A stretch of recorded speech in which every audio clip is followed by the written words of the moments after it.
Hello, everybody, ladies and gentlemen. Welcome back to the 69th episode of the Kpush podcast. Oh my God! Of course, I have to cover this one. You had to. Oh wow! I didn't even tell you. More place in my heart. I know. I mean, it was done purposefully. Oh I hope. my God. I hope you know it was done purposefully. Thank you. I feel honored. We're having prostitutes come in during the podcast because to celebrate. It's this monumentous day. But anyway, it's been a while since you've been on the podcast. Been a while since you and I have talked. Yeah, I know, man. I mean, I'm thrilled as fuck to be here right Dude, now. I'm glad I'm here. And we talked a little bit earlier, but it's the same old, you know. Same we old. pick it up where it is. And that's when you know it's like a good friendship. Yeah. You know, we build the memories. We were talking about this earlier. You know, we kind of got into podcasting the same time, and we've kind of grown from that. Yeah. You know, and it's been tough. There's ups and downs, and you know, it's been a challenge with something you have to adapt, and it's like how you grow up. Yeah. You know? And we've grown up with each other. Yeah, for sure. And the weird thing is that, like, when you listen to podcasts, so say you're somebody like me that's constantly listening to podcasts, you see certain podcast hosts become friends with their podcast guests, and it's a very unique situation, and it's entertaining, and it's part of the fun of, like, watching a podcast for a long time. You and I are friends and have grown as friends on the podcast. Of course. And only because of the podcast, or Yeah, mostly because of the podcast. 100%. And I feel like we're able to kind of say it how it is. You know Yeah. what I mean? For sure. I mean, and then the thing is that the chemistry between us was always interesting because, like I was talking about before, you have always been very serious politically. Yeah. And like you take things super seriously politically on like your podcast and stuff like that. And I was always like, let's try and be funny. And like I don't really care about the facts that much. I just kind of get the gist, and then I want to make fun of it and take the most funny take on it. Rather, you want to lay out all the facts, explain how everything went down, and sort of give your opinion afterwards. Yeah, man. And you know, sometimes we need a method to relax, because you know, I talk about politics. I'm laying down all these facts. What's going on? Like if we talk about Uvalde soon, and it's sad. It's extremely sad. You know, you feel bad about it. You're like, what are we gonna do? You know, it kind of seems all pointless, and like a lot of people get blamed, even in the younger generations. Gonna be like, oh, you're making this worse, when you know it's not even our faults. We just got here. But like, it's tough going through those facts, talking about politics, what's going on, what can be, and you need that sort of like comedy or some sort of at least something else, because you can get so narrow visioned, you know. Yeah.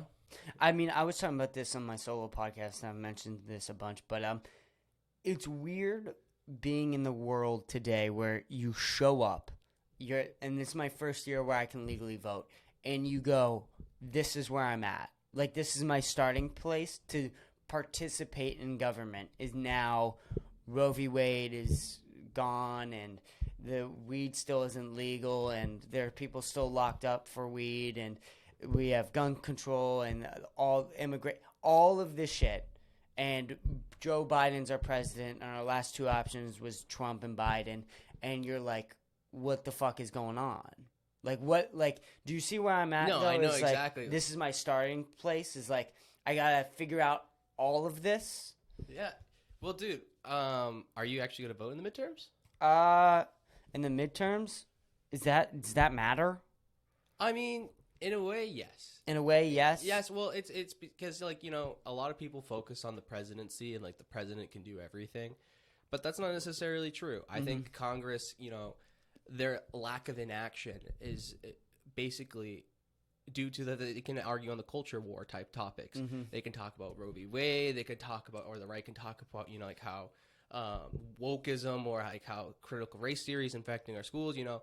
And they talk about these topics, and you know, you look at what people actually care about and what they want their politicians to do, like work on the economy, lower gas prices, do something, and nothing's going on. And so now you get like this interlock of like, what's really going on here? Like, is there a loss?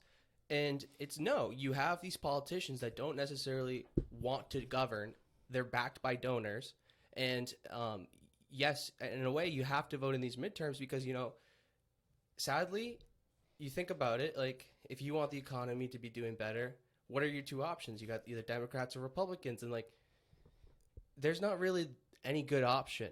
So I don't even know. To be honest, if I'm going to be real clear, why even vote in the midterms? If you're probably a conservative and you want the conservative agenda to win, which is, to be honest, there's no real agenda. Can you tell me what a Republican agenda is? Probably not. And like most people can, it's probably just like, oh, let's stop CRT. Let's do like, all those culture war things. It's not like how we're going to fix the economy. Like it's always based on that. Even Mitch McConnell says that's what he wants to do. And that's the reality of the ineptitude of what the Republican Party wants to do. But then Democrats don't want to do anything either.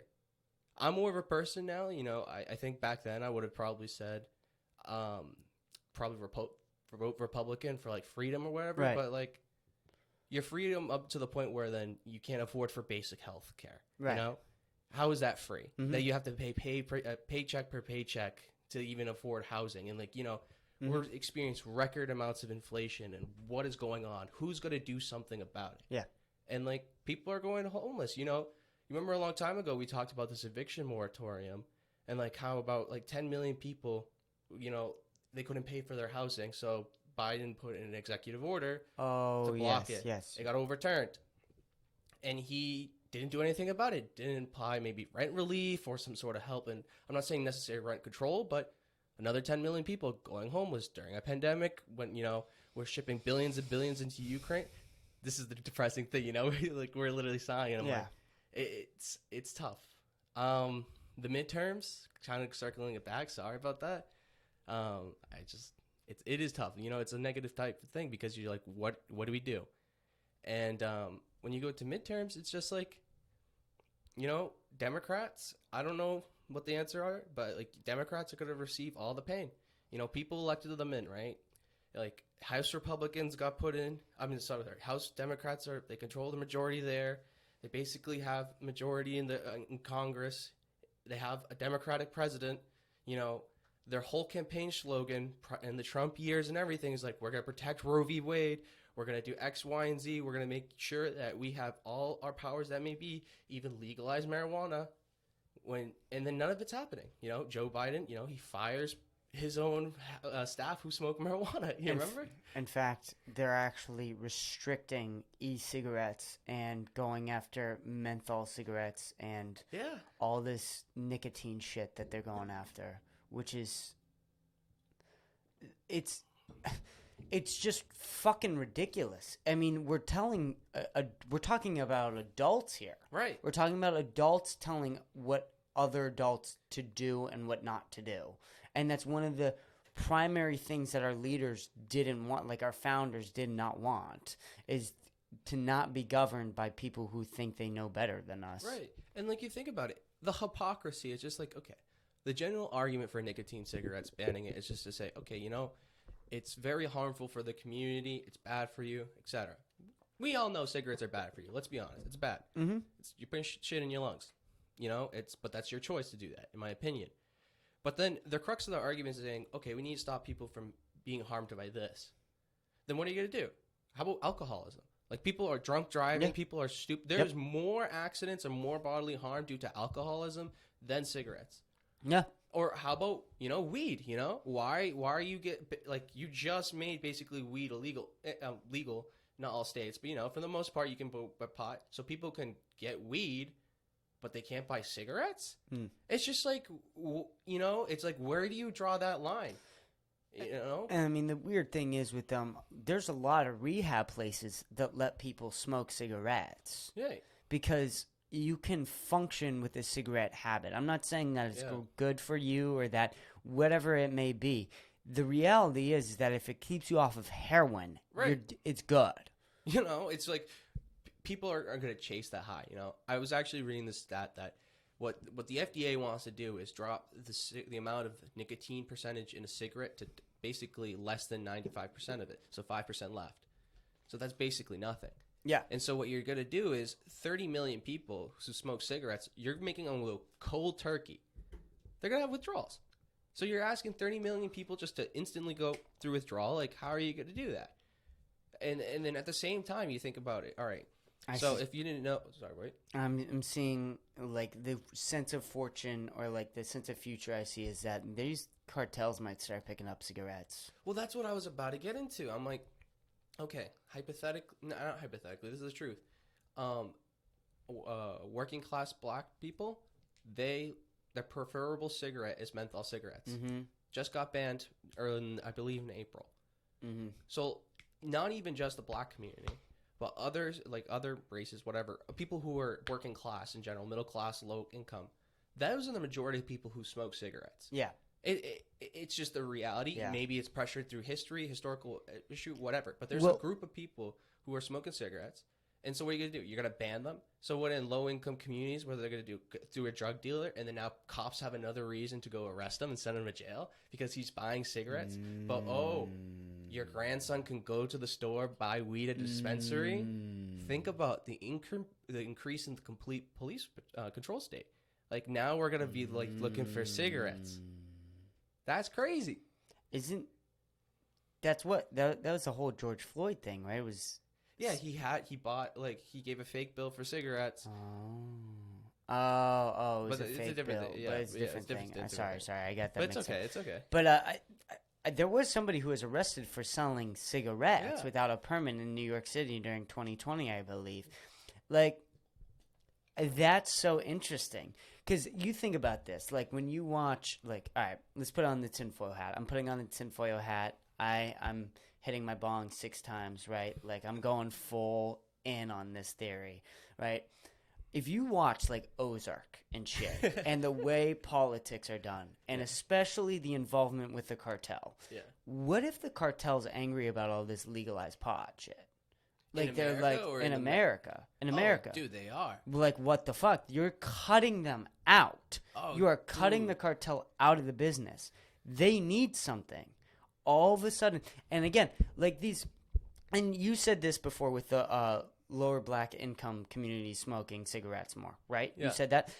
People who have hard times are going to seek pleasure in other ways. And people who are cheap, who experience racism, have to find other alternatives. And smoking cigarettes is a great one. And the best thing about smoking cigarettes is that there's no involvement from the police. Right. There's none. But now that's switching to where you can smoke pot more, but they can't smoke cigarettes. And, I mean, this seems like a dirty fucking game that's being played with so many different levers and angles, and so many people are going to win from this, and some people are going to lose. The weird part is that what the fuck is Juul's lobbyists doing? Like, are they just sitting on the sidelines as the cartel just steals fucking tobacco to the black market? Like, this is fucking weird.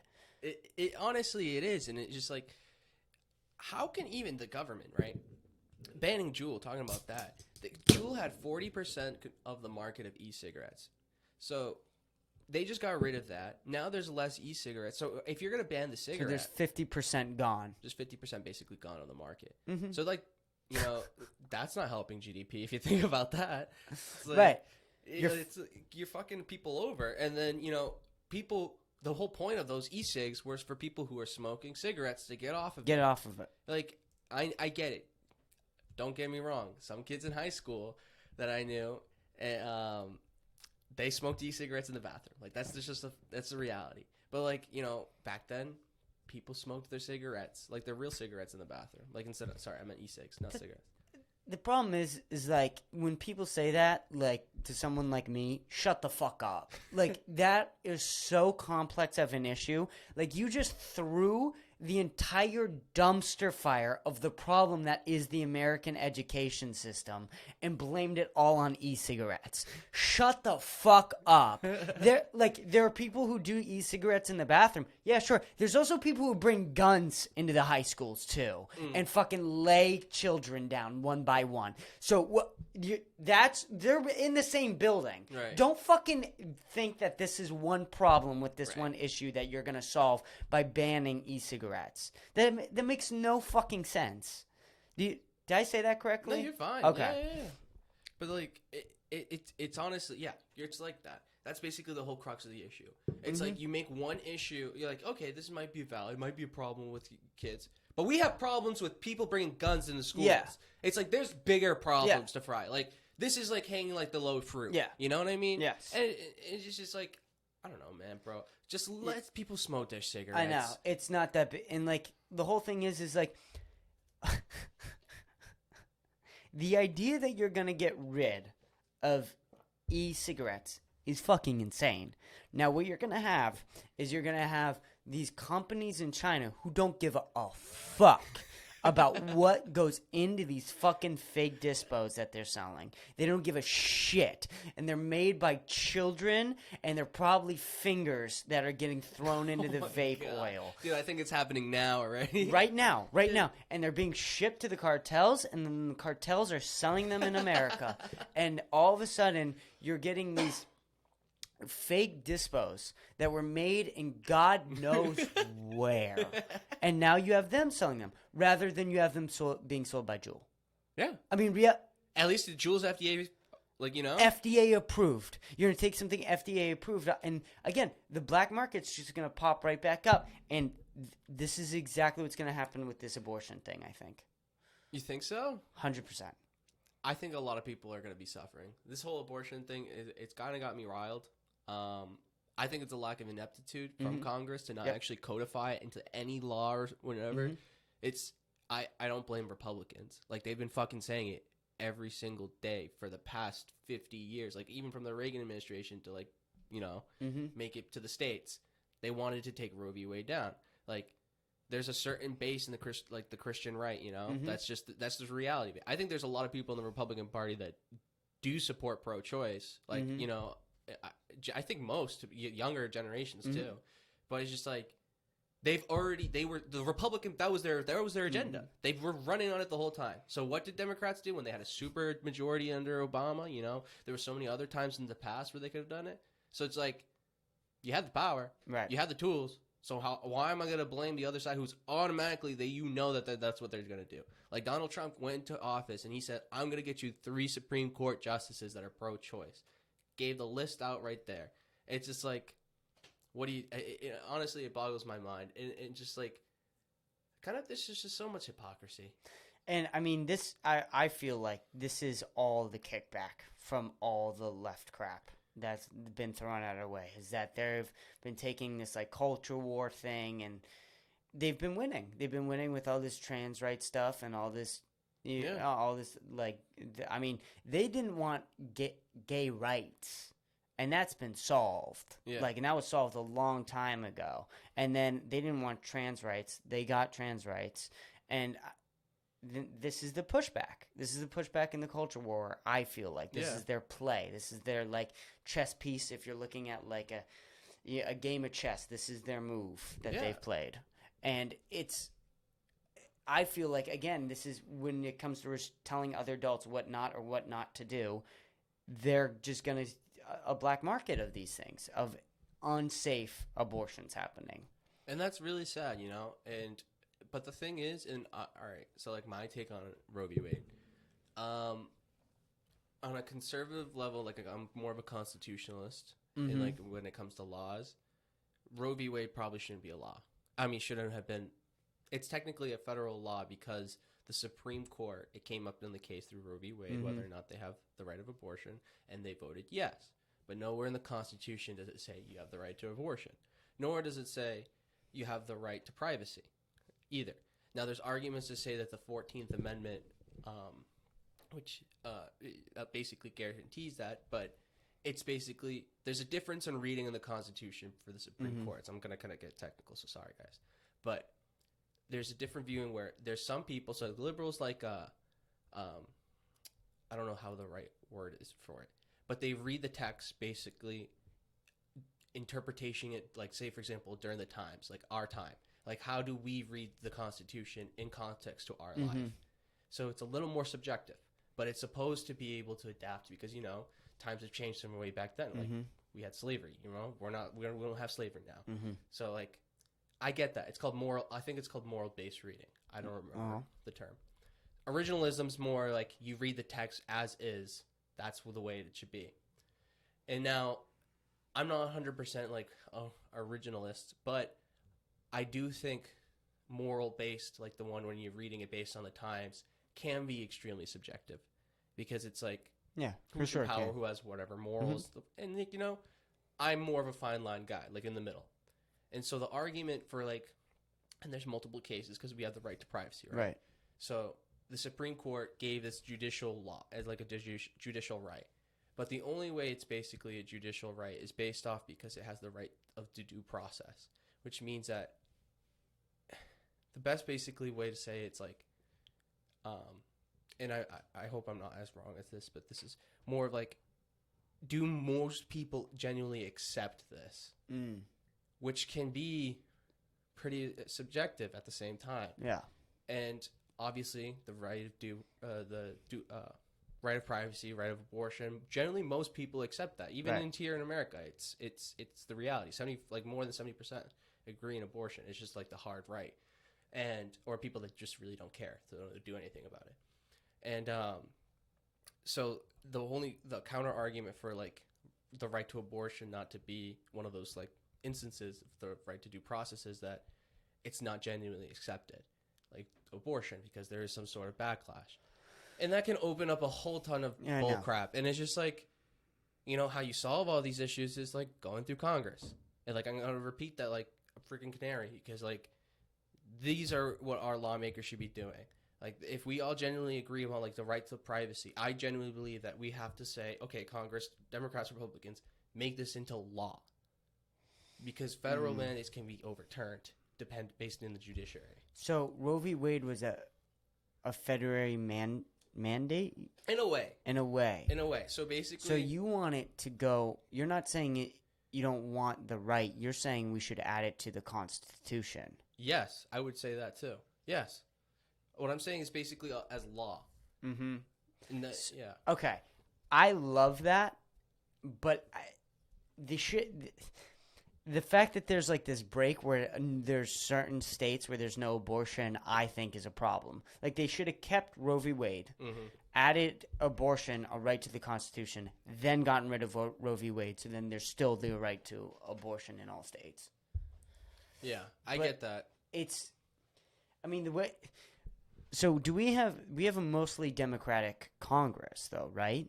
Yes, so the House has a Democratic majority, and it's 50-50 in the Senate, but they have a 1+ because Kamala Harris is the president of the Congress.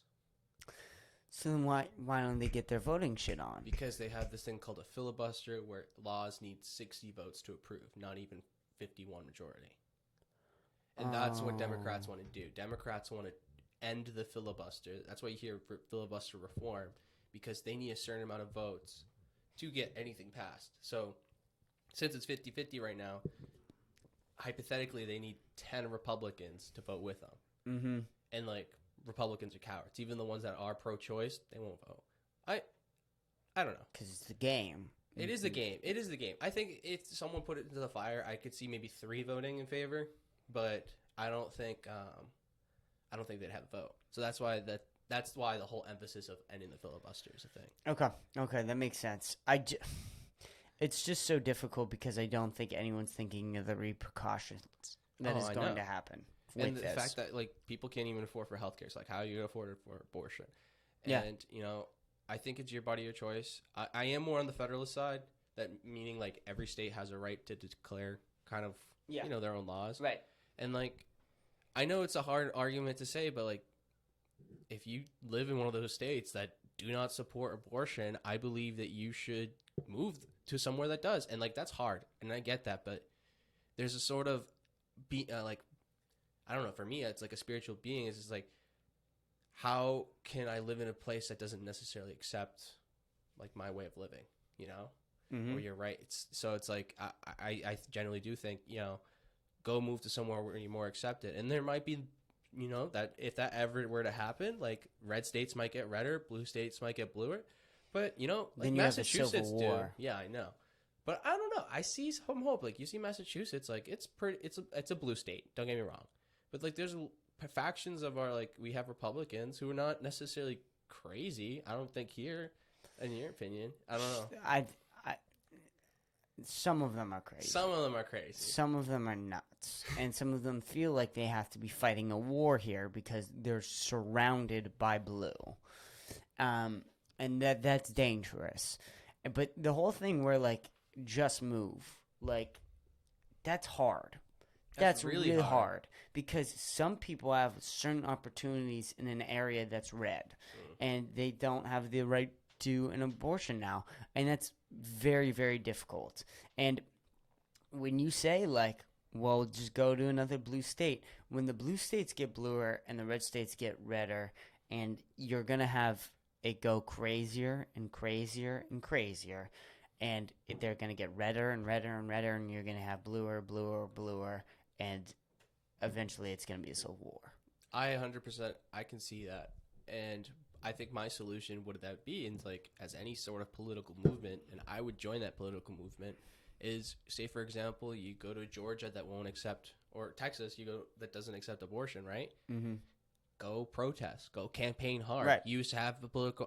You'll catch me having a sign there. Like that's what you got to do. Yeah. I don't know. I am more of like the whole point of federalism, in my opinion, is just like it's democracy. Like if you all agree and you all vote for this, then it should be that way.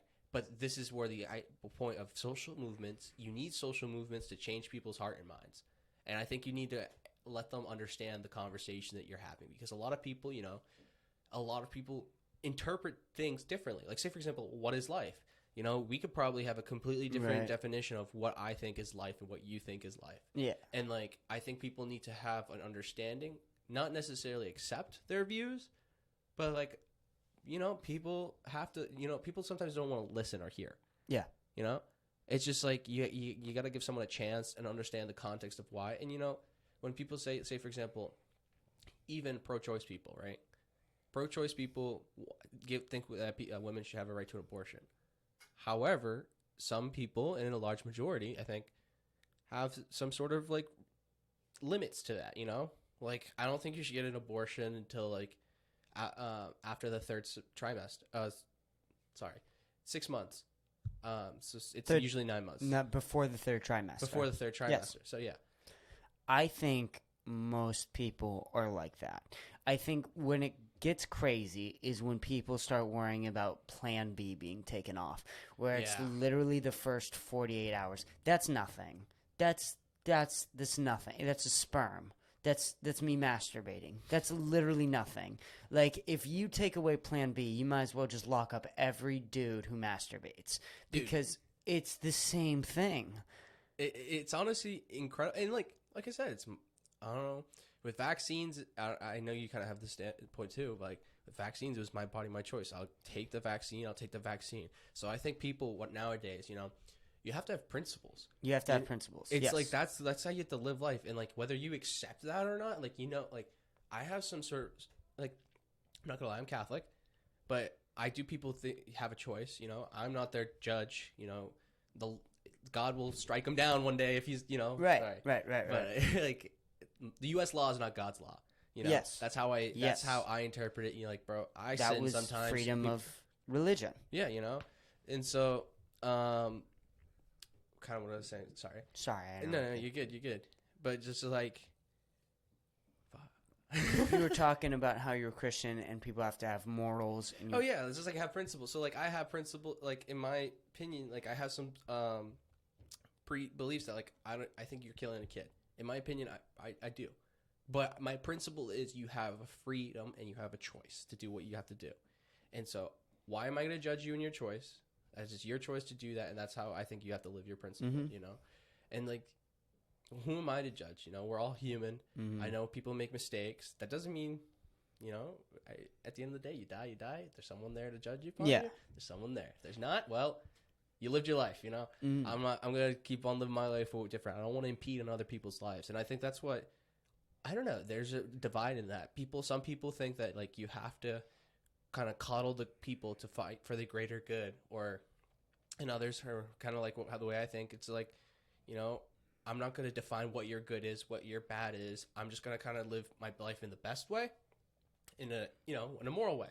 And I don't know, it's pretty in going into philosophy. Right? Yeah, love philosophy. It's a very Kantian way of thinking. It's just like I act based off utility. So if I do an action and I know the other person, if someone does an action to me and I think it would hurt me, and yet I do that action to someone else, then I think it's morally wrong. Right. So there's some sort of like, it's a self to duty, like better one yourself, and also like, treat others the way you want to be treated. Right. In a way. Right. And so kind of in that aspect, it's like, okay, I'm not going to impede my way of life onto you. Just don't do that to me, Yeah. And I wish people could just do that. Yeah, no, and I feel the exact same way. And I respect people like you. I really do. And I mean, even Ben Shapiro, love or hate the guy, he's homophobic, but is to an extent where he says, I don't want any prosecution on any gay person. Right. And he says that. He says that he thinks gay is a sin, and he doesn't want people to do it, and he doesn't think that you can be in his religion if you are gay, which that's a whole discussion, but he still says that no matter what I personally believe, there's no reason to put that on the state. And I mean, I don't know when it is a kid. That's the thing, is like, I don't think it's a kid in the first month. Yeah. I don't think it is for the second month. I don't know about the third, the fourth. Like, I don't know. And I don't know. Like, I'm only fucking 18. I'm not a doctor. I'm not a philosophist. I'm not really into religion. Like, I have no idea. I'm not a girl. Like, I literally nothing. Right. Right? So, I mean, that's a whole discussion where it's like, I have no clue. So why even say like, anything? why even say anything? Like, I feel like it's not at the first month. I don't think it is at the second month either. I don't fucking know after that. Like, I have no idea. Yeah. But, I mean, when it is to the point, because there is a point where all you need for an abortion is a pill. Yeah. Right? Literally, it's like if you had it in the first month, you take the pill and you just... Yeah, like, I don't, like, you're taking, like, a Tums to kill something, dude. It's basically acid reflux. Like, I don't think it's like, I don't know. But... Again, after that, you gotta like do some surgery. I don't know. You don't know. Like, but either way, to the idea that another adult can look at somebody and say no, right? Like, it's like, I don't think know. I agree with that. Like, I don't know. I think we do have to have these conversations though, because like, there's a lot of I don't knows, and I think we have to kind of find out, like, figure it out. And there's also like a power of saying like, I don't know. Like, in this certain idea of philosophy and all this, and like, everything that comes with this subject, I don't know. I haven't figured it out. I haven't thought about it long enough. I haven't talked to somebody who has had an abortion. Yeah. I don't know what that's like.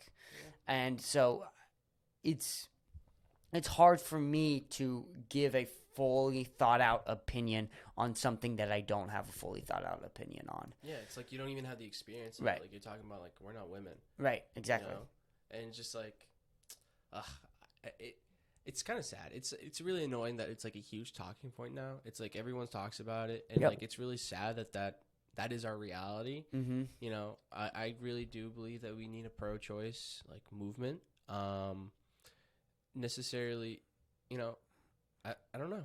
The end of the day, I think that's it. Like, I don't know. Yeah, it's very difficult. And again, when you get into those, like you said, the third trimester, the conversation becomes sticky. Yeah. It becomes like weird, and you gotta like tiptoe through it, and you don't really know what to say because you don't really know. Like, I don't know about you, but I'm not a doctor. Yeah. Like, I don't know anything really about like what's going on medically. Yeah. And I feel like to have a fully thought out opinion on, I would need to know what's going on medically. And I don't. Yeah. I think if I was the president one day, obviously I'm never going to be the freaking president. But if I was a president, I'd be like, executive order, nationwide, you can have an abortion. Mm-hmm. I think after the third trimester, or before the third trimester, okay, I think I'd say those first 2 trimesters, get an abortion for whatever you want. You know? Up to like, I don't know. I don't care. But after that, like that, before the third trimester, I think it would have to be a cap for only if it affects the mother's health and if it's a rape victim. I think by the last trimester, and like, again, I'm a dumb guy. Like, who cares what I say? Right. But I think that's a kid, Like by the third trimester, it's like only got 3 months left. Like that's a kid. Like it's, it's a big baby. It's like fully grown. It's just in there. Yeah.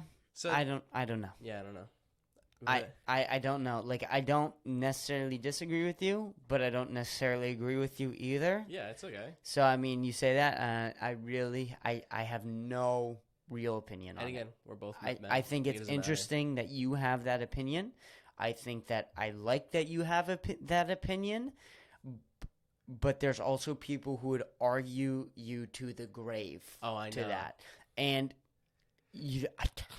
I don't even want to have that argument. It's just like I don't like, either. I don't either because I don't know. Yeah. Like when they feel so strongly about that, that's when, like, if someone says we should ban e-cigarettes, like I'll argue with that person for 9 hours about how fucking stupid he is, or she is, or they, whatever they are. They're stupid. When somebody says, that is a kid in the third trimester, or that isn't a kid in the third trimester, I go, I'm out. This is where I tap out. I'm done here. So it's, you have to know your bounds, I think, and I think for that one particularly, I'm all set. Yeah, I'm all set. I think that. Just like besides the talk about Roe v. Wade and what we think about abortion, I think politically, because we could have this conversation for 6 hours, and there's so much talk about it already. Let's just skip it. It's honest to God, it's boring to talk about. I don't want to do it. And the amount, like that's what I was talking about on this podcast is you're not like the amount that is being discussed about it right now for someone like me who doesn't even really. I'm not saying I don't care, but I'm more interested in other things, right? Politically, right? And that's a big one. But until they start taking Plan B off, and until they start taking other products off, that's when people. And my girlfriend's worried about that, and she has a right to be, and a lot of women are worried about that, and they have a right to be. But at the time being, I am way more interested in other things. The Ukraine war, inflation, the market of e-cigarettes right now, and what's going on with the whole weed thing. All that's way more interesting for me. And the amount that people are talking about it, though, and I said this on this podcast, is it's unsustainable. It's not sustainable to the amount that this discussion is having right now, currently, and also all over social media all the time is unsustainable. Well, I think when it got the draft, there was a draft report of it being leaked like months ago. Like it was going to be overturned. I didn't think it was going to be overturned. You really didn't think so? I knew when that thing came out. I had no clue. I thought that it was horseshit, and I thought that this was like a big tease. Like this was like stay the fuck back with these, like everything, like with the culture war. I thought that this was like a big fake out. So no, I actually, because I talked with some people, and I knew that the overturning was going to happen like basically last year.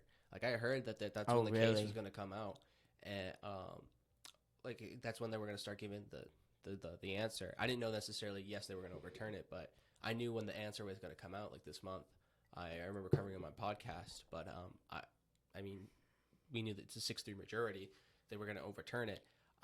I think that whole when it got leaked, it was probably just muddy the waters to see like, oh, what are people going to think about, like how is it going to be, or even like a damage control in a way. Like it doesn't explode all at once. Like you hit them with the first one, and they'll be super angry, but the second time when it finally comes out, they'll be like, more mellow. Yeah. But I don't know. I think politically, and you're right, this is basically a cover-up. It is and it's not. It's a cover-up when you have the Russian-Ukraine war, when we send like $40 billion to Ukraine, and then, when we don't even spend any money for us. No. So nothing. $40 billion, I think it was 40 or 4, I don't remember. It was in the billions. So either 40 or 400. So it's like that. I know there's a completely two different amounts, but it's in the billions. We send billions into Ukraine, and Ukraine's losing. They're about to lose the eastern region. Mm-hmm. Russia's winning. We in place sanctions, and like a lot of the inflation that we're experiencing right now, it's not even just a supply chain issue, because inflation was increasing prior to that. You know what's impacting it worse is the sanctions that we put into Russia that stopped commerce, because a lot of our natural gas in Eastern Europe and even the United States comes from Russia. Yeah. And so what the whole plan was, they were to put sanctions, and now, you know, oil prices, gas prices, you go to the pump, they're skyrocketing. Yeah, so maybe the last week it went down like 5 cents. Well, it's been a fake. Yeah. You know why? I got explained by a podcast. I forget which podcast of why that's happening. Do you know why? Because the lockdown in China, because of all the lockdowns happening with the coronavirus, they're the second largest driving company. They're the second biggest country that uses gas.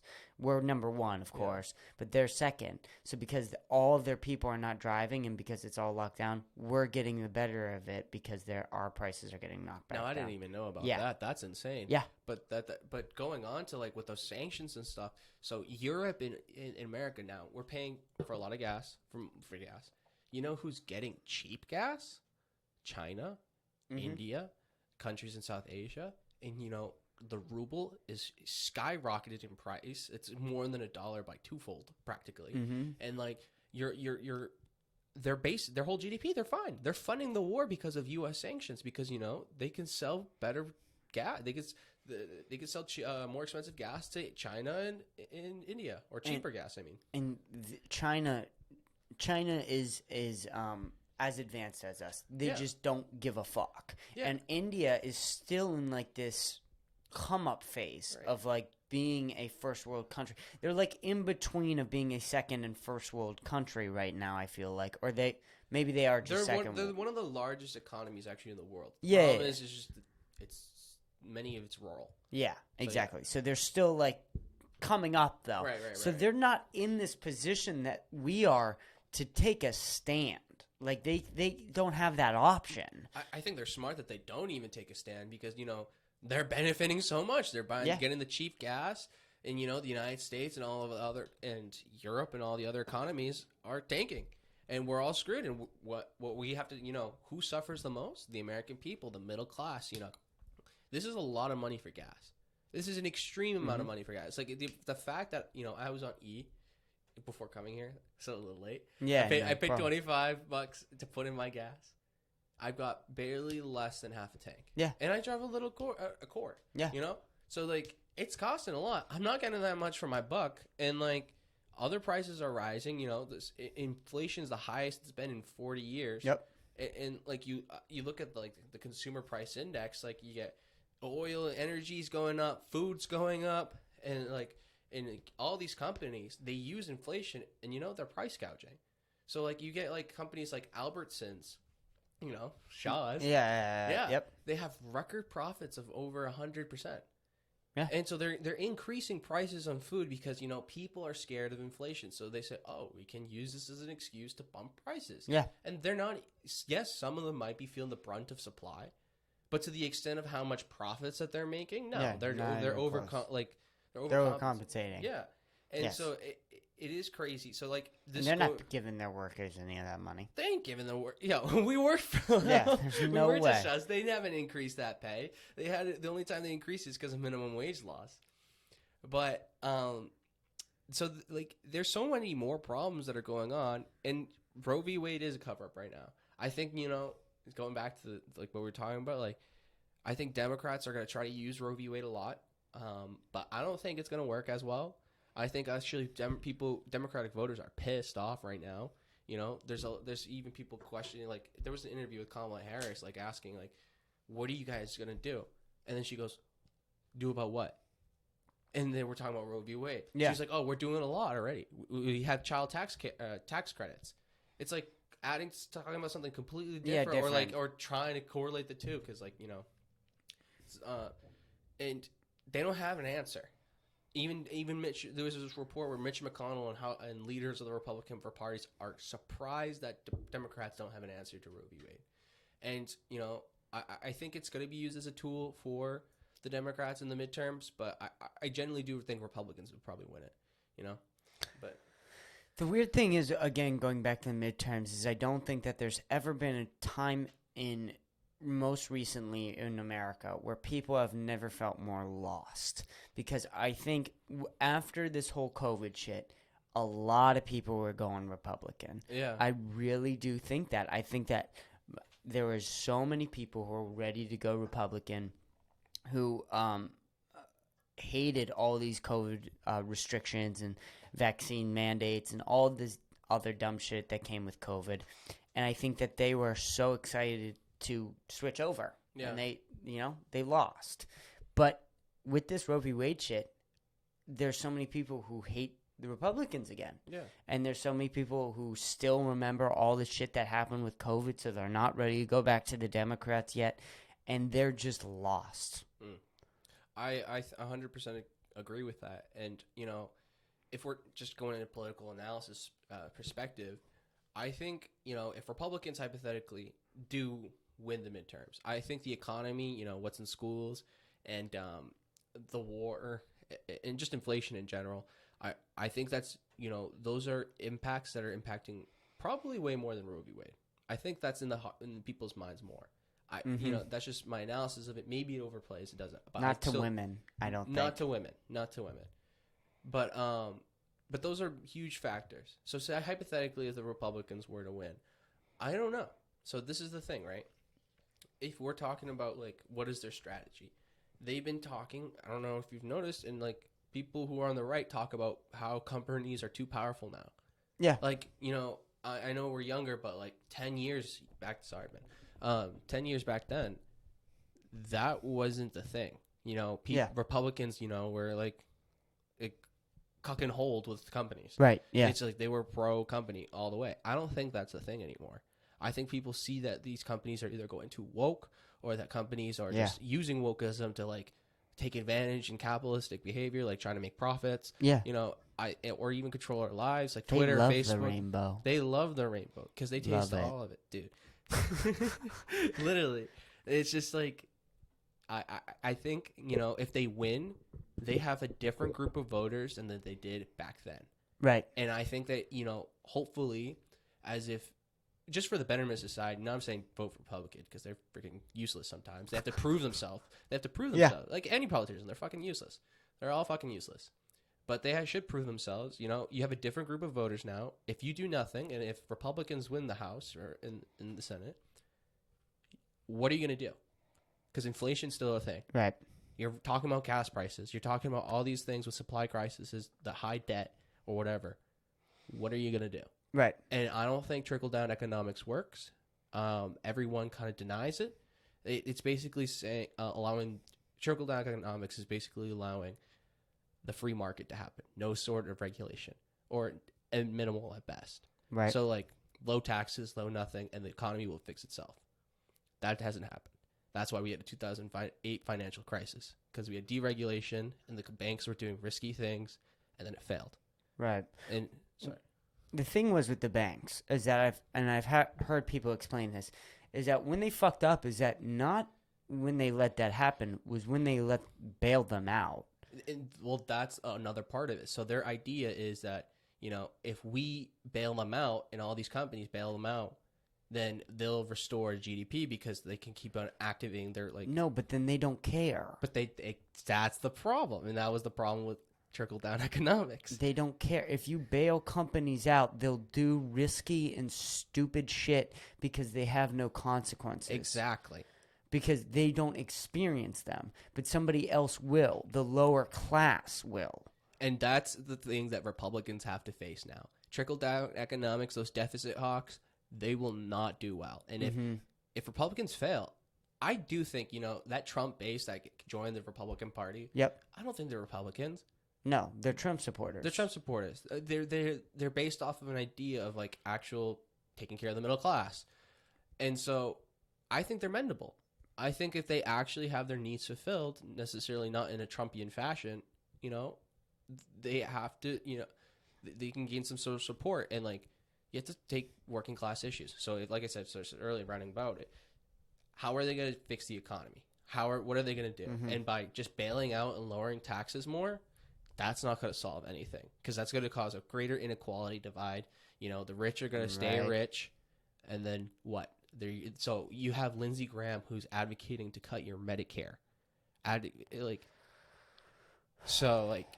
Is this really helping your constituents? No. That's what I'm saying. Republicans are fucking useless, but if they have a new base, they're getting new voters, they have to change, you know? And I think that's possible. So like in Texas, in southern Texas, I believe, there was this special election, and there was a Republican who won. It was a female. She's Latina. Mm-hmm. An extremely Latino area in Texas. Mm-hmm. And she won.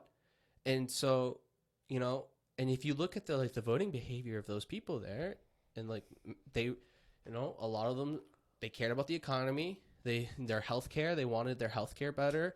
They wanted, even some were for Medicare for all. Like, it's a mix of right wing, left wing, you know, it's like a populist type behavior. Texas is purple now. Yeah, Texas is not red anymore. Yeah, it's purple. It's purple.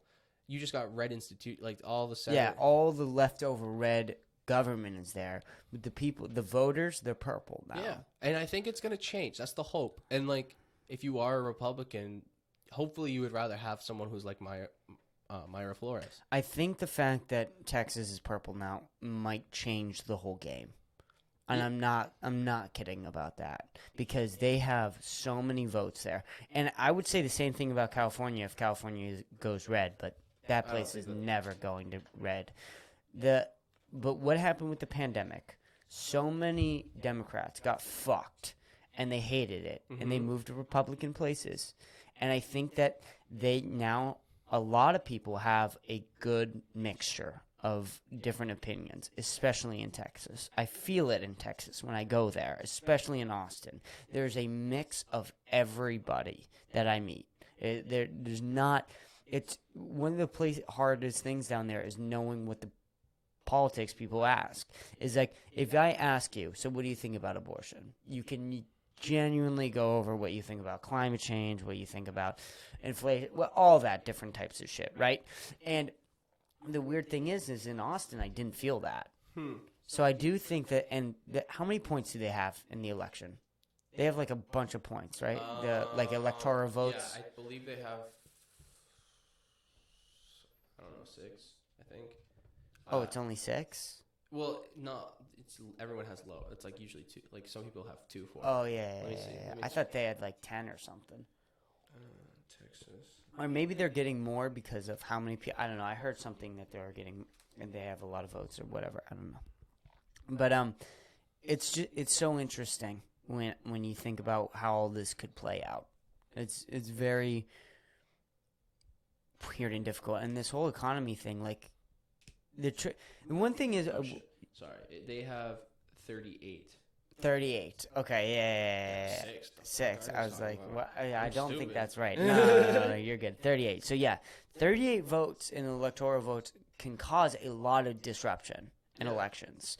And so I don't think that they're going to vote Democrat. I don't think the Democrats are ready to vote Democrat again, especially, like, they were holding – I think there was a lot of Democrats pissed off, and then they held out hope for Joe Biden, and Joe Biden – hit his fucking face. Well, dude, I think Joe Biden is, you know, and this might be a hot take, I think he's an idiot version of Trump. Like, he's a neoliberal. So I think Joe Biden is like a right-winger. I don't think he's a Democrat. No, he's definitely right-wing. He's a right-wing. Anyone who thinks that he's liberal is stupid. Yeah, he doesn't believe in, demand side. Sorry. Basically, he doesn't want to do anything where he uses the federal government's power to, like, actually, you know, like when we were talking about the apartment crisis, like, he doesn't want to actually impose, like, you know, some rent control or rent relief, like using money to actually stimulate supply. Yep. And he just demand, and he just doesn't want to do that. And, you know, he's always been a moderate, like, say, for example, he was under Obama, too. Obama even said it before, like, if it was in the 80s, he'd be a Republican. Like, they're not leftists. Right? They're more of the center. So, like, you know, it's just, people are, honest to God, in my opinion, if you're voting Democrat or Republican, you're just voting for the same side of a different coin. Yeah. I think they're the same people. I don't think necessarily, I think there's certain people within the Democrats and the Republican Party who are different and who are not part of that sort of uniparty, but yeah. I mean, he's basically a Republican who wants to inflict more restriction on things. Right. He's the worst type of He's Republican. he's like the Mitch McConnell Republican. Yeah, he's the worst. It's like this is how I know Republicans and Democrats, the ones that are the establishment types, are best friends. So 2 weeks before Roe v. Wade, Joe Biden basically allows he was cutting a deal with Mitch McConnell to approve a pro-life federal judge just for free, just allow him to approve it in Minnesota. So he gets the final. He can help push the nomination, right? And so Mitch McConnell is the leader of the Republican Party. There are Democrats within the state of Minnesota who don't want this pro-life federal judge because he's conservative. It's like I told you, there's a different way of reading the Constitution. And so each judge is different. And so why would Joe Biden help a Republican colleague in a Minnesota state that needs some sort of political support for Democrats? Why would you do that? Right. Because of the same people. Yeah. No, I mean, it's all a game. It's all a game. It's like, or unless someone's going to scratch his back to something. Yeah, it's scratch my back, I'll scratch yours. We'll have a little thing here, and then we'll drink tea together. The fact that you think that quid pro quo, meaning like I help you, you help me, isn't a thing is stupid. It's politics. Yeah. Whether it's sad that that's the reality. Like Donald Trump got impeached because of quid pro quo, supposed quid pro quo in Ukraine. And so it's like, okay, well, Joe Biden technically did the exact same thing in Ukraine with Hunter Biden. I don't know if you know about that. Yes. Yeah. But like, so don't point out the elephant in the room and then just be like, oh, hey, they're doing it. Why can't we? You know? Yeah, no, don't point out the one elephant in the room when there's two. Yeah, basically. So, and it's weird when the whole thing with trickle-down economics, would trickle-down economics work if the government didn't bail out the loser?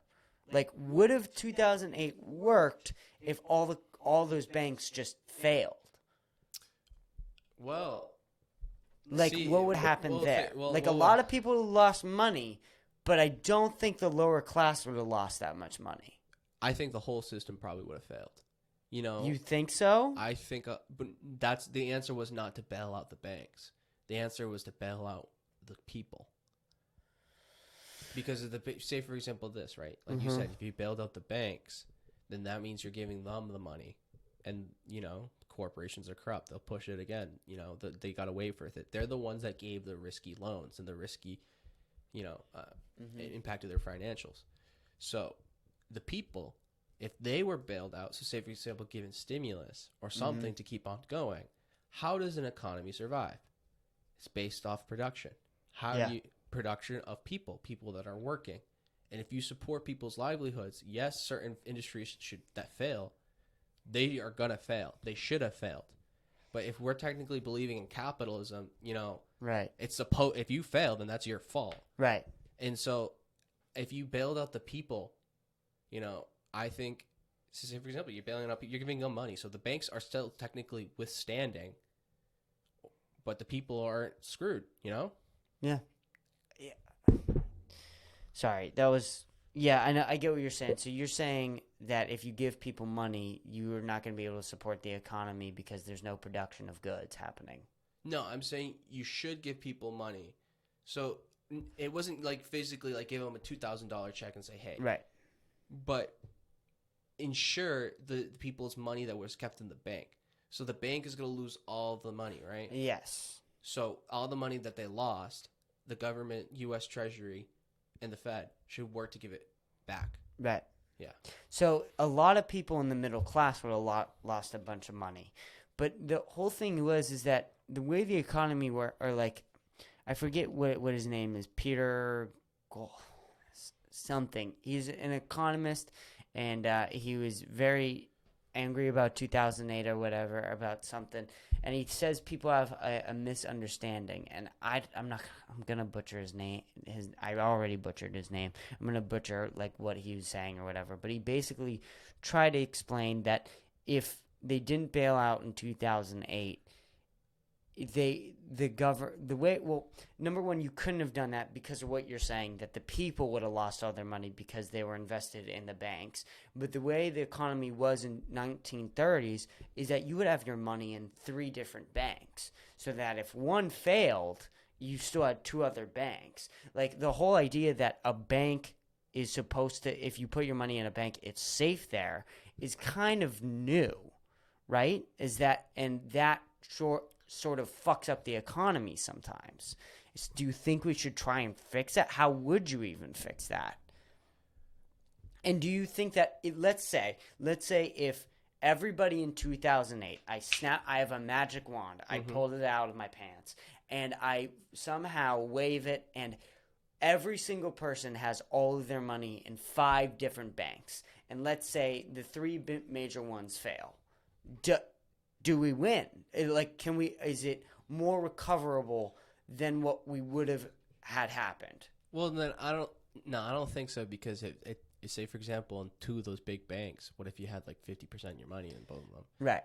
So I honest to God, my solution probably would have been, and like, I did study economics. I'm not a master's. I've only had my bachelor's, so I'm not some super genius. But in my understanding of economics, what she should have done, like, if you bailed the banks, right? So the banks are going to withstand. They keep all the money still. They're afloat while people have to pay back loans. I think you should have done some sort of rent relief, loan relief, and if for those that were homeless, I think we should have done something about it. Either give some sort of stimulus to those who are impacted, because you have to support demand. And how do you support demand? And that's by if people have better health and better education, they're able to be more productive. Right. If people are poor and they can't even do anything except making sure that they can live in a house or not live on the streets, right, they're not being productive. No, they're not. So why don't we give them the resources to help them pick themselves back up, due to even our own failures of what we did? We basically allowed deregulation so that the banks were able to even do this. And that's you have to have a proactive government. And I don't think, Joe Biden would have approved that, Yeah. I don't think he's probably one of the types who would have bailed out the banks again. Yeah. What exactly? So what exactly happened with 2008? Like, why did that? Do you know why that exactly happened? I know, like, the market crashed and then people got fucked over, but like, what caused that exactly? So deregulation basically allowed. So you'd get this subprime loan. So housing prices were skyrocketing. Mm-hmm.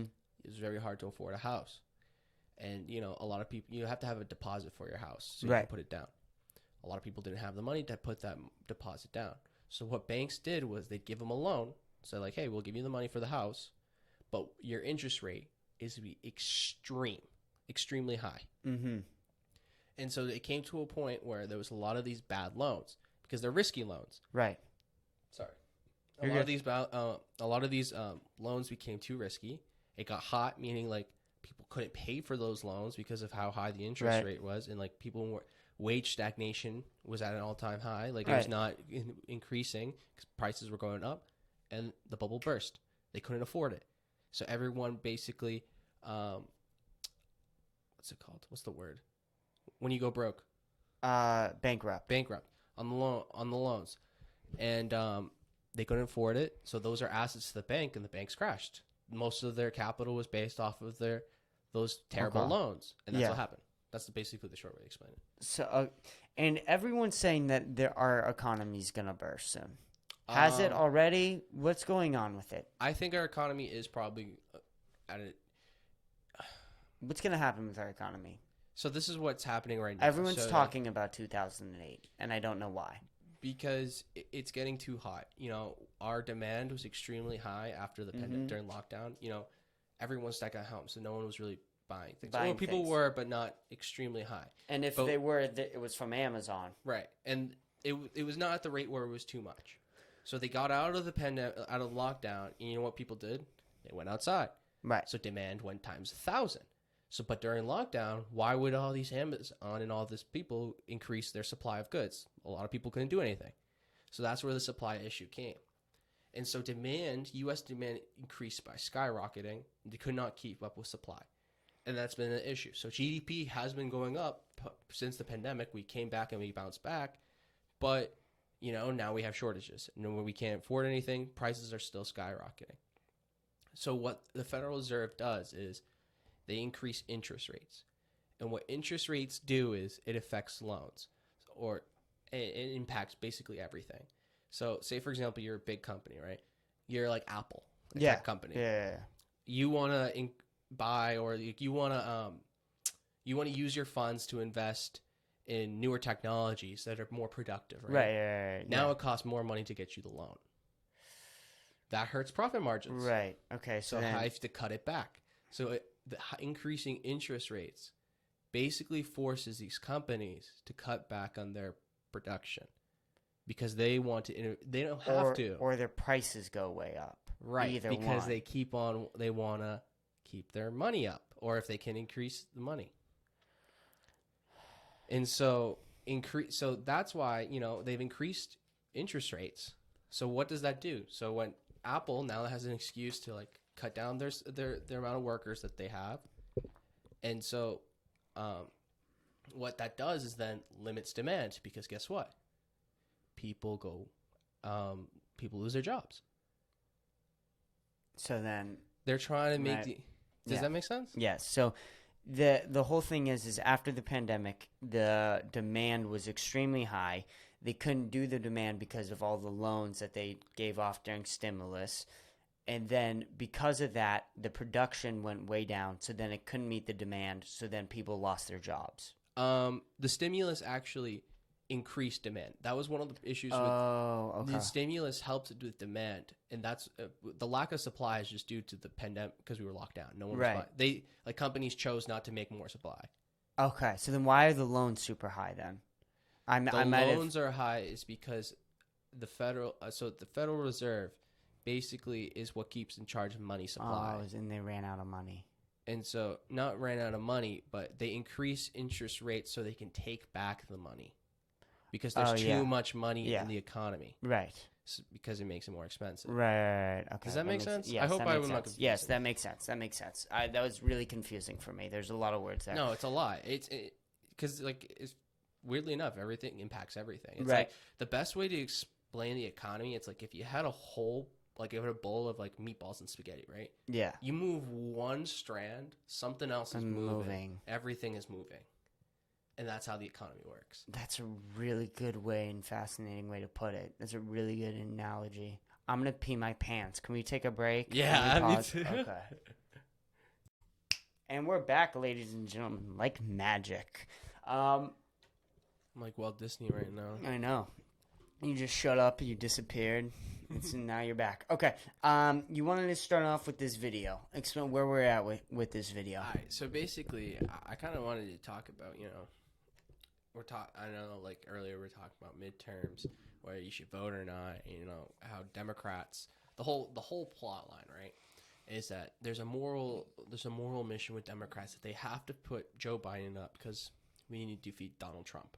Right. And that's, that is the very core factor of how our U.S. politics is basically run. It's who can beat Donald Trump, anything against Donald Trump, because if you believe in Donald Trump or his message, or even like the guy, you're racist, neo-fascist, whatever.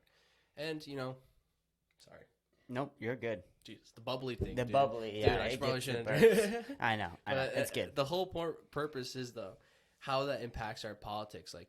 We have people on the Democrats who cheer on Republicans who are against Trump, You get Liz Cheney, you get Mitt Romney, and et cetera, That's how their political play is. And they anybody who is against Trump, all their past agreements or past failures or all their evil doings gets washed away. Yeah.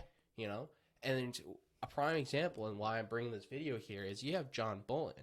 And John Bolton is a huge factor into what, we've been in Iraq and Afghanistan, played into roles there. He worked under the Kpush administration. Yep. He works in foreign policy. And, so he's this deep He's a deep state guy. Yeah. This guy is, and in this video, he's going to admit to supporting coups. And, the Democrats support democracy, right? That's what they say. They preach. We have to defend democracy. Yet they support people like this guy, who's a little warmonger killer, who destroys and topples democracies. And now this is on CNN, right? So this is going to be with Jake Tapper, and like he just like brushes it off because they hate Trump. Yeah. So it's all good. It's all good, right? But that's what they support against. Suppose I think you should play the video right now. All right, this is perfect. I don't know that I agree with you. To be fair, with all due respect, one doesn't have to be brilliant to attempt a coup. I disagree with that. As somebody who has helped plan coup d'etat, not here, but other places, it takes a lot of work, and that's not what he did. It was just stumbling around from one idea to another. Ultimately, he did unleash the rioters. Talking about Capitol. Jan 6. As to that, there's no doubt. I don't know that I agree with you. To be. Oh fair. my So God. basically, the whole context of it is, John Bolton, who worked under Trump, he was fired. Donald Trump fired him because they just back and forth. He didn't accept it. He didn't necessarily whether Trump was more like he wanted America first foreign policy or not. Whatever, I don't know. The answer is he didn't like Bolton. Sorry, there. You're good. Bolton there. You're and sorry, man. And he got fired. So Bolton hates Trump. Democrats, he comes out saying he hates Trump and how Trump's an idiot. Democrats feed off of that. And, he's basically boasting. He's saying Donald Trump's an idiot. He didn't start a Jan 6 insurrection, which, in my opinion, it's not an insurrection. There's just a bunch of fucking idiots in Viking helmets running around in the Capitol not knowing what the fuck they're doing. Yeah. Like morons. They can go to, don't even get me started. Whatever. Jan 6 is stupid. It's a riot, okay? Anyways, but this guy over here, he's boasting, saying that, Jan 6 was not an insurrection or a coup because I've made better coups, and you have to have some sort of intelligence or brilliance into having a coup. And, the hubris of him to even be like, oh, he's stupid. You got to do it my way because I do it the best way. Yeah. And I've killed people. And then Jake Tapper, like I said, he's a Democrat. This is CNN. This is putting in a light, and that was the whole point of the segment. Yeah, not here, but other places. Referencing, like Iraq. Like, Right. I don't... Listen, the Supreme Court building, I don't do coups there, okay? I only go to third world countries and murdering children their babies. Right, okay? basically. I'm not like these people. And I'm it's built a talent. different. And it's a talent. I'm built different. Okay? Get on my level. You're not on my level, kid. That's basically You're dog water. You're trash. He's on a PlayStation party. He's talking shit right now. He's like, oh, these little puss ass bitches and these big dicks at the Supreme Court. You fucking crazies. Yeah. He's crazy. He's crazy. Wow. And it's just they say the quiet part out loud all the time. And Democrats will push it away. And another prime example, it's click to Yep. This one. that one. Perfect. Liz Cheney. So Liz, I don't know if you watched the Jan 6 committee hearings. I haven't because I don't give a fuck. Yeah. But who cares? Honestly, God, Jan 6, I could, I think it's very sad in our time. That's kind of crazy how it's come to that. But at the end of the day, I'm sick and tired of hearing it, in my opinion. But, sorry, you saying? The problem is with that is that Jan 6 is a legitimate problem, and I think that it was very scary, and it is a threat to democracy, and I believe everything that was said. The problem is that they're ignoring the 2 months of riots that was under the BLM movement that destroyed property, that they took a part of Seattle and called it Chaz. And we don't call that a coup. That's not a coup, though. It's not a coup. That's not a coup. Just because there's a designated area where somebody claims that's not the United States and they're running around and killing people in the streets doesn't mean it's not a coup, and it's also peaceful. They burned a police No, that's department peaceful. down. That's peaceful. It's peaceful. So I don't know. It was a firework. Why would you even bring that up? People forget about it, though, too. It's weird. That is weird. I've noticed that. The weird thing is Jan 6 is that everybody, seems to act like it's 9/11. They know the time and place they found out about it, and they act like it's the JFK. And it's not, but people want to act like it is. And it's problematic. But what are you going to... I remember when I found out the George Floyd thing, though. That was crazy. I remember crazy. watching that video for the first time. I remember hearing about it in a PlayStation party. I remember hearing about it over PlayStation, and it was fucking crazy. And then you would see it and hear about it. For the I just said, this is the problem, dude. It's people who get violent at protests, which protest. I'm cool with protests, like BLM movement. Yeah. The protest itself, cool, great. We should. Yeah, absolutely. Black Lives Matter. Absolutely, and When you fuck that over, hell no. there were a lot of peaceful protests too. There were a lot of legitimate, peaceful BLM protests that were happening during COVID, and they were great. Right. But there was also a handful that got way out of fucking hand. I mean, way out of fucking hand. And I agree. And like, I kind of just think of the same with Jan 6. Like, it was a protest that got way out of hand. Yep. And, you know, going to the January 6th committee hearings, they don't really talk about anything. They just talk, you know, it's literally being hosted by CNN, MSNBC. Like, they're helping. It's like, it's basically a celebrity hearing show, you know? Yeah. It's like they're trying to make it very, like, TV rated, orientated. So, and then, like, they weren't even allowed, so certain Republicans weren't going to be on the hearing. It was only a select few, and so you get like Liz Cheney, who's on there, who basically is fighting for her life in the Republican Party. Right. And then now Democrats love her. But at the same time, it's like, why do Democrats love her? Just because she hates Trump? She's not. She's pro-life. Right. She's for deregulation. Like, she's not for gay rights. She's publicly went for, like, back then. So it's like, now you're changing it all. And like the January 6th committee hearings, right? Like, what are the, like, I know you haven't really seen it, but like, they're not asking any hard questions, or they haven't brought no one's really saying anything crazy. It's like you have some text messages and stuff, but they don't even go over, say, for example, you ever heard of the Ray Epps story? Mm-mm. There's this guy, man, named Ray Epps, and maybe, I don't know if you can pull it up on YouTube real quick, but there's this guy named Ray Epps who basically is, he orchestrated people the night before to go storm into the Capitol. There was a rally. How do you say it? Ray Epps, Rayepps. Just right, video. This guy? Yep. Now at 9, an Arizona man is facing federal charges for his role in the insurrection. This comes after a months-long investigation. Well, he turned himself in after he was caught on several different cameras. Our Brianna Whitney is live tonight after learning more about who he is and what goes into an investigation like this. Brianna? Is that? I don't know if that's it. Well, the sheer number of lacking in this. The one identified and arrested is a retired FBI special agent. The hours of surveillance. Let's go back. My bad, guy. Oh, click that one, actually. I know that video. This is basically where Ted Cruz. Fuck that. But before the Gen 6 committee hearings, there's this guy named Ray Epps. Let me just give you a pause real quick. Yep. So basically, it's this guy who shows up into a rally beforehand of the night of Jan 6th, so Jan 5th, tells people to storm the Capitol. He's even there on the day of, and he's at the front of the gates before everyone comes in, and he whispers into someone's ear, "Go in." And then whispers something to his ear, and then they all go in. And, you know, he was on the FBI's watch list after Jan 6, and then they took his name off.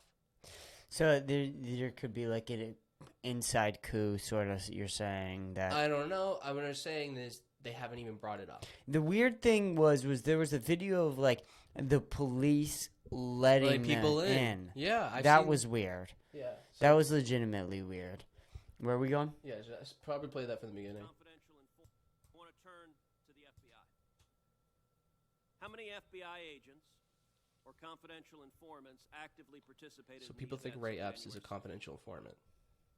This is talking to the Justice Department. Sir, I'm sure you can appreciate that I can't go into the specifics of sources and methods. Did any FBI agents or confidential informants actively That's what I say. participate in the events of January 6th? Yes or no? Sir, I can't answer that. Did any FBI agents or confidential informants commit crimes of violence on January 6th? I can't answer that, sir. Did any FBI agents or FBI informants actively encourage and incite crimes of violence on January 6th? Sir, I can't answer that. Oh December- my God. Who is Ray Epps? I'm aware of the individual, sir. I don't have the specific background to him. Well, there are a That lot of bitch people is who are so understandably fake. very concerned about Mr. Epps. On the night of January 5th, 2021, Epps wandered around the crowd that had gathered, and there's video out there of him chanting, "Tomorrow, we need to get into the Capitol, into the Capitol." This was strange behavior, so strange that the crowd began chanting, "Fed, Fed, Fed, Fed, Fed, Fed." Ms. Sandburn, was Ray Epps a Fed? Sir, I cannot answer that question. Next day, on January 6th, Mr. Epps is seen whispering to a person, and 5 seconds later, 5 seconds after he's whispering to a person, that same person begins to forcibly tear down the barricades. Did Mr. Epps urge them to tear down the barricades?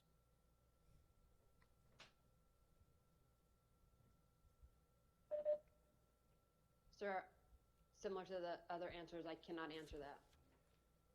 Shortly thereafter, the FBI put out a public post seeking information on individuals connected with violent crimes on January 6th. Among those individuals, in the bottom there, is Mr. Epps. The FBI publicly asked for information, offering cash rewards leading to information leading to the arrest.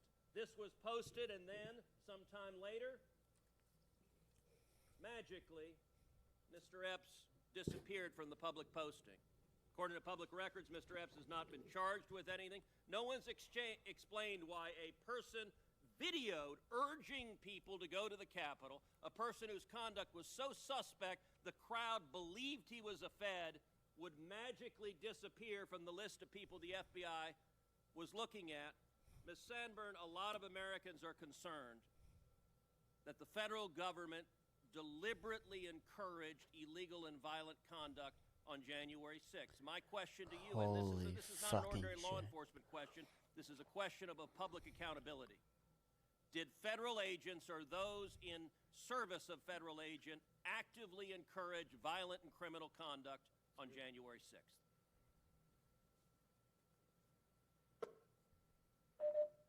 Not to my knowledge, sir. Not to my knowledge. So, like, I this don't is know crazy my stuff bosses. with Ray Epps. That- But they don't even cover it in the committee hearings that are going on right now. They don't want to cover that. That's the most insane video I've ever seen in my entire life. It's kind of crazy. I watched like a scene from Ozark right there. I just watched like a scene of like Breaking Bad. That was fucking crazy. And they can't even say, I can't answer that. Not to my knowledge, sir. She gives like the most. Wow. I mean, you could like do so much shit with movies with that scene. That's crazy. Yo, Ted Cruz is gonna get killed soon. No, man, that was like 6 months ago. Oh, that doesn't matter. They can't kill him yet. That'd be too they gotta milk it suspect. through, yeah. They gotta like wait like a year, and then all of a sudden he has a heart attack somewhere in like Dubai. That is fucking ridiculous. So they won't want to talk about that in Gen 6. Wow. So it's like, why the hell do I pay attention? I don't know. I don't like to believe in conspiracy theories. I don't. I really don't. But then, like, I see that, and I'm like... I mean, the way Ted Cruz led all of that out and said it perfectly, too. Mm-hmm. Yo, am I a Ted Cruz fan? Oh, my God. I think he's good in, like, his approach. When Well, he's my favorite after that. I don't care. He was balling in that video. That was badass as fuck of him. Yeah. He's going to be killed, though, in like 2 years for that. But, wow. Wow, dude. That's fucking crazy. I had no idea. No idea. And I think I've heard, like, parts of that video before, but I've never seen it, every single thing laid out before. Wow. Yeah. So that's the thing. I'm like, this January 6th committee hearings, we're not going to get the answers we actually need to hear, you know? Who is Ray Epps? Who decided that name? That's his name. It's his name? That's his name, Ray Epps. No, it's not. Yeah, dude. It's That's his name. fake. That's so fake. That's faker than my fake ID picture, dude. Are you kidding me? I've seen more. Dude, Ray Epps is right up there with fucking why am I fucking forgetting his name right now? Oh my god. I'm gonna think about it. The fucking fake ID from Superbad. Why am I forgetting the fucking name? Dude, I know that I'm like picturing the scene play out with Michael Cera. Hawaii guy. Yeah, with Hawaii. No. No. I thought that for a second too. But either way, Ray Epps is right up there with that name. Fucking, if I thought about it, it would have been a nice punchline, but McLovin. Thank God. How did I forget about McLovin? How the fuck did I forget that? Ray Epps and McLovin are gonna get married on a beach somewhere in Dubai. That's fucking ridiculous. That's funny. That was awesome, dude. So what do you do about that? Yeah, I don't know. How do you fix the FBI? How do you find him? You can't.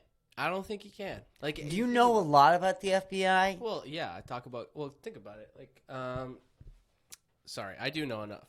Like the FBI and the CIA. What they like, I know their foreign policy. I'm pretty good at foreign policy. Mm-hmm.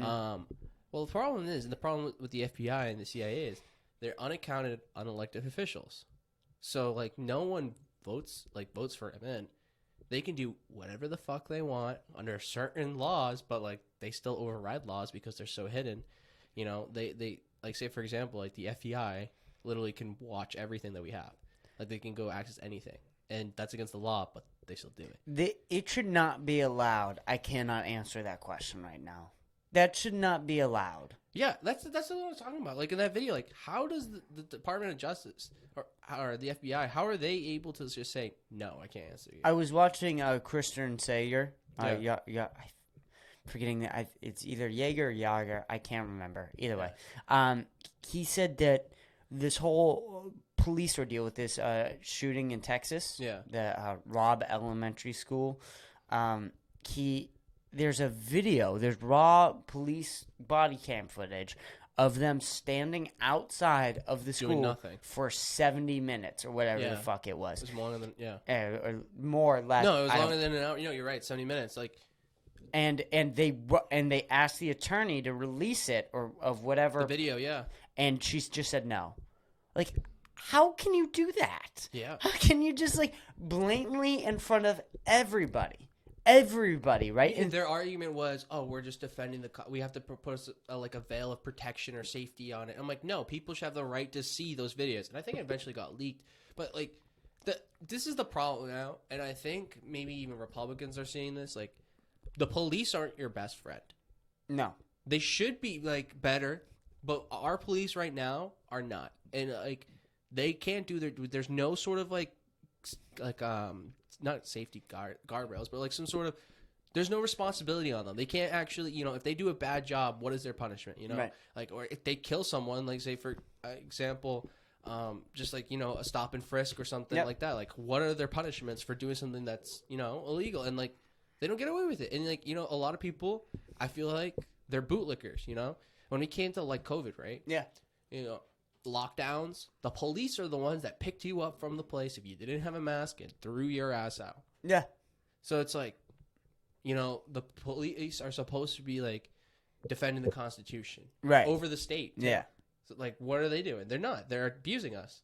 So it's just like, why the hell am I going to support an institution that literally harasses its own people? And it's just like, I don't know. You have a militarized police state. You ever see some places that have the AKs or whatever? Yeah. Or whatever? I'm like, why the fuck do you need that? And it's hard because I definitely think that in some towns and in some areas, the police are great. You get a good sheriff, and then the sheriff is there for 20 years, so he's able and gets enough time to build up a really good police force, and he hires really good officers, and he fires bad officers, and that's a big one. Is they don't want to firing people is hard. And, some people just don't want to do it. And if you have this, like, okay guy but kind of sloppy, and you're like, well, he's not terrible. Why would I find another guy? But that's the reality. You have to find another guy. And the other thing is that sometimes there aren't that many guys. And you know what? If there's not that many guys, that doesn't mean you have to lower the standards. I feel like people have to have an accountability. That's why the whole defund the police movement is actually, I think, idiotic. Right. You need to reform the police. And, I'm not saying, in the end of the day, I think you have to give more money. But I'm not saying give them, AKs. You know, I'm not saying to give them all the police is like militarized stuff. I'm saying, how about you actually teach them? You know, there has to be a certain qualification. How about, you know, there's so many old cops. You realize that? They're just like, I get it. You can't do the job. You know, there's a quality of what you have to do as a police officer. And I think police officers are not any other job. Yeah. I think they have to be held to a higher standard. And if that means paying them $100K a year to be a police officer, then that means being 100, like, as long as they have up to standards, you know, accountability. Because you want good officers. You want young, you know, like a good workforce. Maybe you need some sort of social worker. But, like, I think polices are the answer. But say, for example, going back to Uvalde, you've seen the videos, or if you haven't already, the police are in the school waiting an hour. They already have AKs. They already have shields. Like they were literally confused just whether or not they had the commands to go in, and they waited like cowards. And so, and then an off-duty officer comes, you know, patrol officer. Yeah, border patrol. Yeah, he came in. It was like, "What the fuck are y'all doing?" And he went in, and it's just like an hour after, and like they were even saying that the door was locked. We can't get in. We contained them. Everyone's out, and it's been longer than an hour. They're like, oh, trying to find keys. Literally trying to just find the key to open it. They opened the door. It wasn't locked. An hour and a half later, basically. Or not an hour. Yeah, they're lying. They're lying. They're fucking lie. cowards. Yeah. And, like, but this is what I'm saying, like, higher regards to standards of, like, policing. In my opinion, if you're a police officer, sadly, you should risk your life. If that is a part of the job. Yeah. And, like, I know a lot of people, you'll say maybe that's not their responsibility, but, like, that's the job that you are choosing to do. And if people's lives are at stake, you have the responsibility to be in there and do as much as you can. Joe Rogan, whenever he has Jocko Williams on, they always talk about how Jocko Williams strongly believes that you should be a purple belt in jiu-jitsu. Because you should have the ability to control somebody else's body, and if you are in a state of stress or panic, you know what to do and how to get out of a situation like that. And also, you're probably going to be more calm and more relaxed in stressful situations because you're used to being in those stressful situations because of jiu-jitsu, which is like, I don't think that's a bad idea. I don't, as a requirement for all law enforcement, I don't think that that's a necessarily bad idea. We should have ninjas in the police force is what I'm trying to say.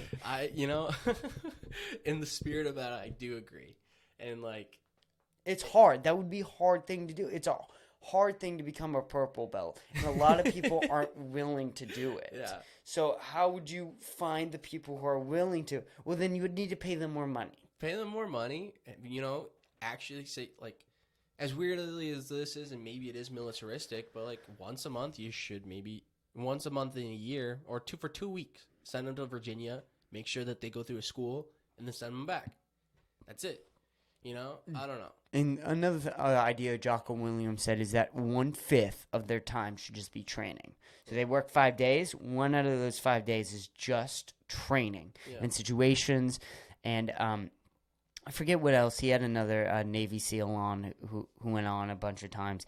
But he's also said that what he does is he trains people. Yeah. He tells them in certain situations where probably the bad is going to happen, and we're in certain situations in certain different communities. That's a big one too with training, is learning different communities. Yeah. You have to know the community that you're in, and you also have to learn about different situations, when to engage, when not to engage, when to de-escalate, when to escalate, like all of these different things you should be doing every single week.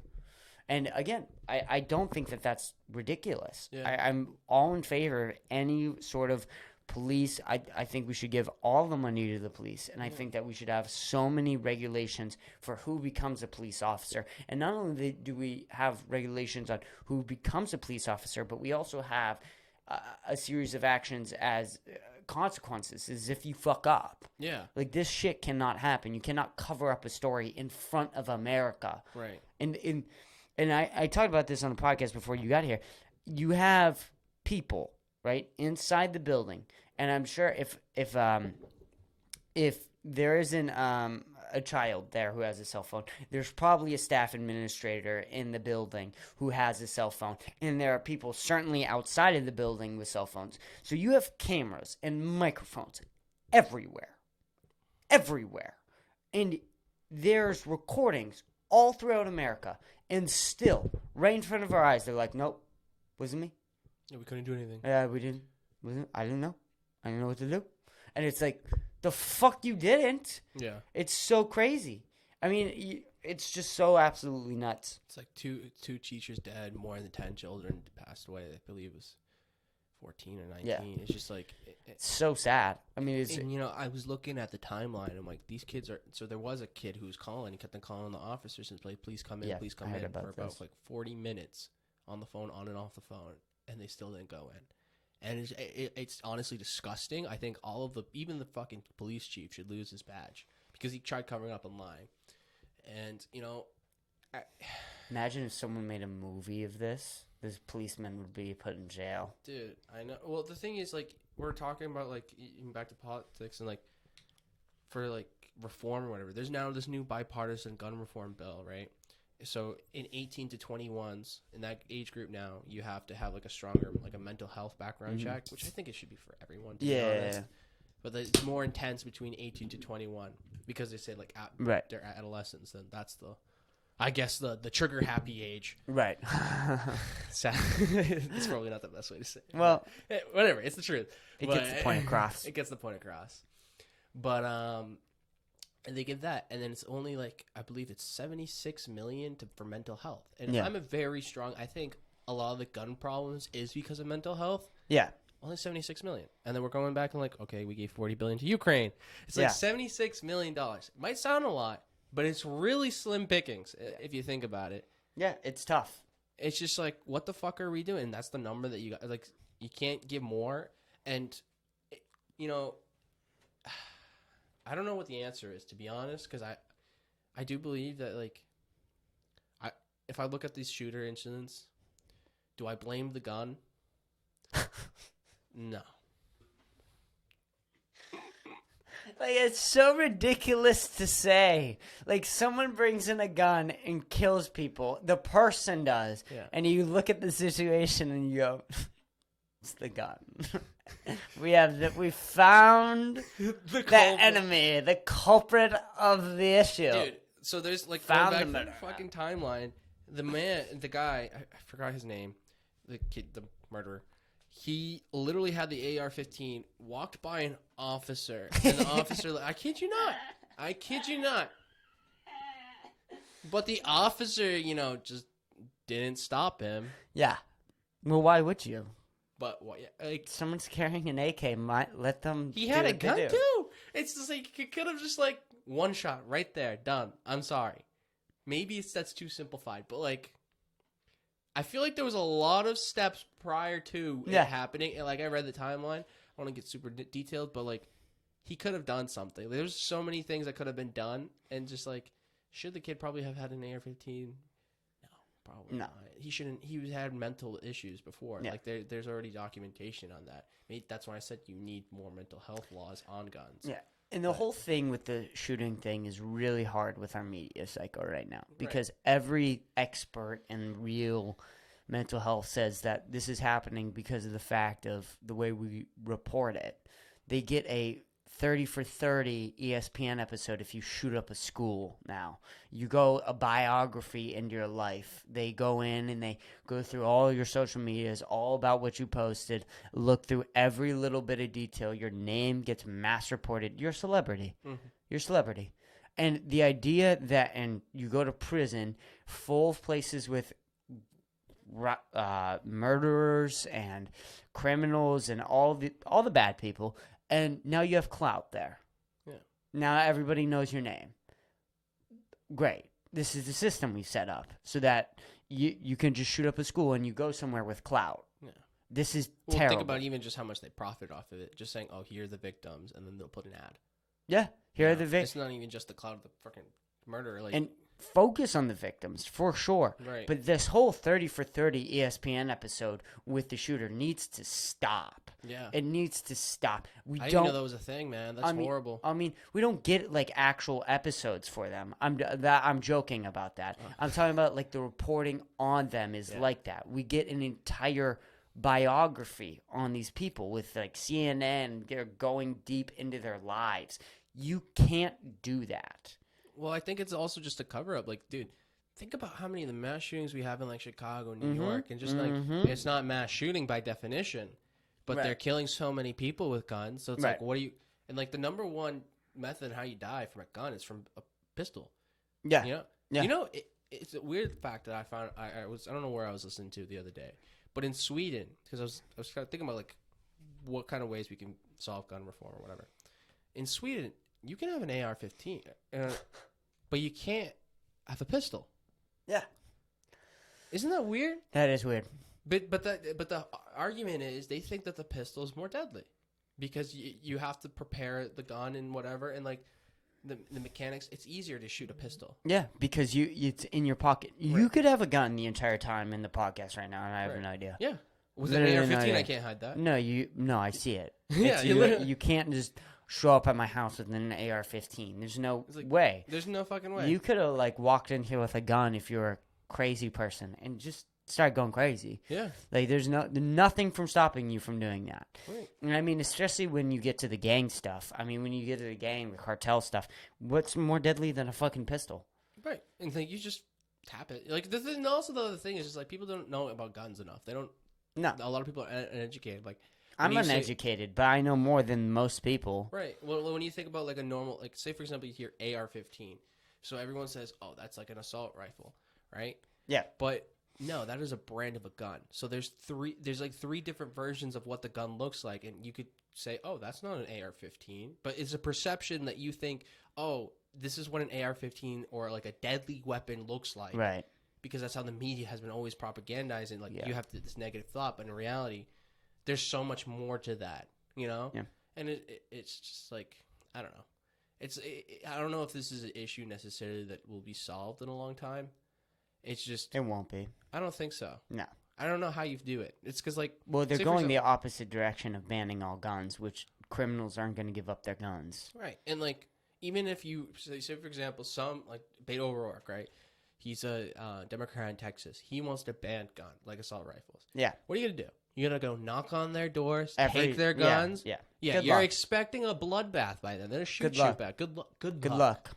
Good luck. Especially when a neighborhood gets together of people who have committed. Because there are those neighborhoods in Texas where the thing to do is you go in the middle of the neighborhood and you shoot like a target. Yeah. There's like a target in the neighborhood. Yeah.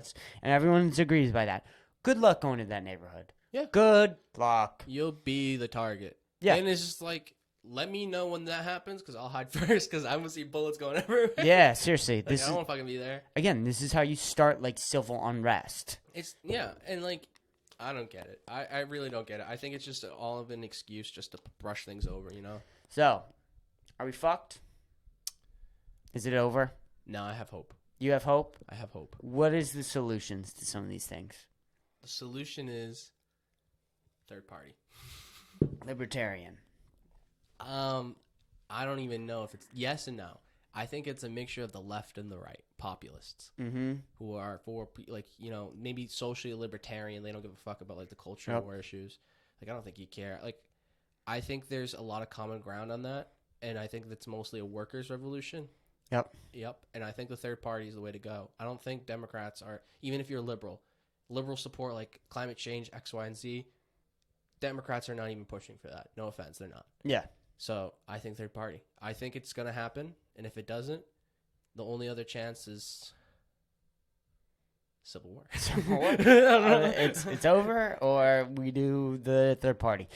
So we're going to have to start wrapping this up, though, because it's getting close to 3:30, and I have work at 5, so I got to get ready for that. But Christian, any last words other than... No, man. I'm glad Dude, I'm glad you came on. This was a lot of fun. I had a lot of fun, and not only was it a lot of fun, I can tell it was a really good episode. So thank you so much for coming on. Thanks, guys. I hope you guys have a good time, and hopefully I see you soon. Yeah, absolutely. I want you to come back on before I move, please. I really would like you to do that. Alrighty, everybody. This was episode 69. Hopefully it lived up to the hype. If it didn't, go fuck yourself. Thank you guys so much for listening. Peace out. Peace out.